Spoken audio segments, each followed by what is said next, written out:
Atos 12. Nessa ocasião, o rei Herodes prendeu alguns que pertenciam à igreja com a intenção de maltratá-los e mandou matar à espada Tiago, irmão de João.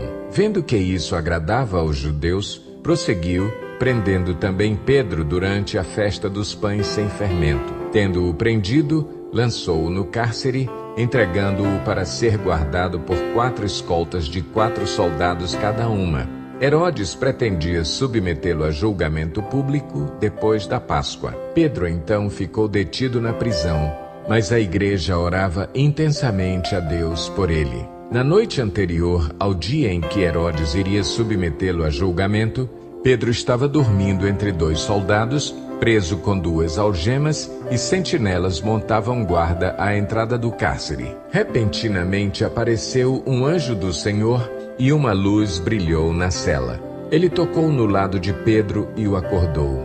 "Depressa, levante-se", disse ele. Então as algemas caíram dos punhos de Pedro. O anjo lhe disse: "Vista-se e calce as sandálias." E Pedro assim fez. Disse-lhe ainda o anjo: "Ponha a capa e siga-me." E, saindo Pedro, o seguiu, não sabendo que era real o que se fazia por meio do anjo. Tudo lhe parecia uma visão. Passaram a primeira e a segunda guarda e chegaram ao portão de ferro que dava para a cidade.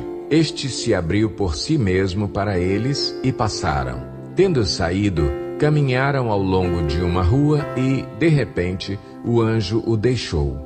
Então Pedro caiu em si e disse: "Agora sei, sem nenhuma dúvida, que o Senhor enviou o seu anjo e me libertou das mãos de Herodes e de tudo o que o povo judeu esperava." Percebendo isso, ele se dirigiu à casa de Maria, mãe de João, também chamado Marcos, onde muita gente se havia reunido e estava orando. Pedro bateu à porta do alpendre e uma serva chamada Rode veio atender.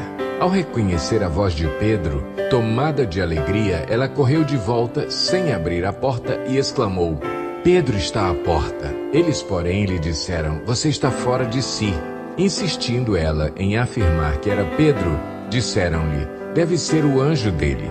Mas Pedro continuou batendo e, quando abriram a porta e o viram, ficaram perplexos. Mas ele, fazendo-lhe sinal para que se calassem, descreveu como o Senhor o havia tirado da prisão e disse: "Contem isso a Tiago e aos irmãos." Então saiu e foi para outro lugar. De manhã não foi pequeno o alvoroço entre os soldados quanto ao que tinha acontecido a Pedro. Fazendo uma busca completa e não o encontrando, Herodes fez uma investigação entre os guardas e ordenou que fossem executados. Depois, Herodes foi da Judeia para a Cesareia e permaneceu ali durante algum tempo.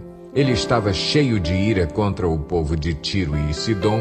Contudo, eles haviam se reunido e procuravam ter uma audiência com ele. Tendo conseguido o apoio de Blasto, homem de confiança do rei, pediram paz, porque dependiam das terras do rei para obter alimento. No dia marcado, Herodes, vestindo seus trajes reais, sentou-se em seu trono e fez um discurso ao povo.